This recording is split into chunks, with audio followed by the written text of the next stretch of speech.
இந்திய விளையாட்டு ஆணையத்திலிருந்து வந்திருக்க அஃபிஷியல் ஜாப் ரெக்யூர்மெண்ட் என்ன என்பதை தான் இந்த வீடியோவில் நம்ம விரிவாக பார்க்க போகிறோம். 323 உதவி விளையாட்டு பயிற்சியாளர்களுக்கான பணியிட விவரங்களை பொறுத்த வரைக்கும் விளையாட்டு வாரியாக விவரம்: நீச்சல் 26 இடங்கள், அத்லெட்டிக் 28 இடங்கள், சைக்கிளிங் 12 இடங்கள், ஜிம்னாஸ்டிக்ஸ் 12 இடங்கள், மல்யுத்தம் 22 இடங்கள், படகு போட்டி 7 இடங்கள், ஜூடோ 6 இடங்கள், குழு படகு போட்டி 11 இடங்கள், துப்பாக்கி சுடுதல் 28 இடங்கள், குத்துச்சண்டை 19 இடங்கள், பென்சிங் 11 இடங்கள், பளுதூக்குதல் 10 இடங்கள், டேக்வாண்டோ 11 இடங்கள், வில்வித்தை 12 இடங்கள், டேபிள் டென்னிஸ் 14 இடங்கள், பேட்மிண்டன் 16 இடங்கள், டென்னிஸ் 8 இடங்கள், கூடைப்பந்து 12 இடங்கள், வாலிபால் 10 இடங்கள், ஃபீல்ட் ஹாக்கி 13 இடங்கள், கால்பந்து 12 இடங்கள், கைப்பந்து 6 இடங்கள், கபடி 6 இடங்கள், கொக்கோ 2 இடங்கள்,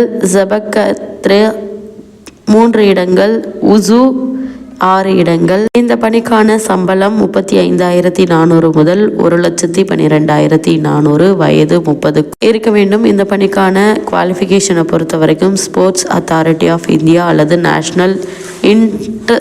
நேஷனல் இன்ஸ்டிடியூட் ஆஃப் ஸ்போர்ட்ஸ் அங்கீகாரம் பெற்ற விளையாட்டு பயிற்சியாளராக படிப்பை முடித்திருக்க வேண்டும் அல்லது காலி இடங்கள் ஏற்பட்டுள்ள விளையாட்டு பிரிவில் சர்வதேச அல்லது தேசிய அளவிலான போட்டிகளில் விளையாடி இருக்க வேண்டும் அல்லது விளையாட்டு பயிற்சியாளர்களுக்கான துரோணாச்சாரியா விருது பெற்றிருக்க வேண்டும். கட்டணம்: பொது ஓபிசியினர், பொருளாதார பிற்படுத்தப்பட்டோருக்கு ரூபாய் 2,500, SC ST முன்னாள் இராணுவத்தினர் மற்றும் பெண்களுக்கு ரூபாய் 2,000. இதை ஆன்லைனில் செலுத்த வேண்டும். எழுத்து தேர்வு, விளையாட்டுத்துறை சாதனைகள், நேர்முக தேர்வின் அடிப்படையில் விண்ணப்பதாரர்கள் பணிக்கு தேர்ந்தெடுக்கப்படுவர். எழுத்து தேர்வு தொடர்பான விவரங்கள் இமெயில் மூலம் தெரிவிக்கப்படும். இந்த பணிக்கான விண்ணப்பிக்க வேண்டிய official website sports authority of India.nic.in என்ற இணையதளம் மூலம் ஆன்லைனில் விண்ணப்பிக்க வேண்டும். இந்த பணிக்கு விண்ணப்பிக்க வேண்டிய கடைசி நாள் 15/2/2026.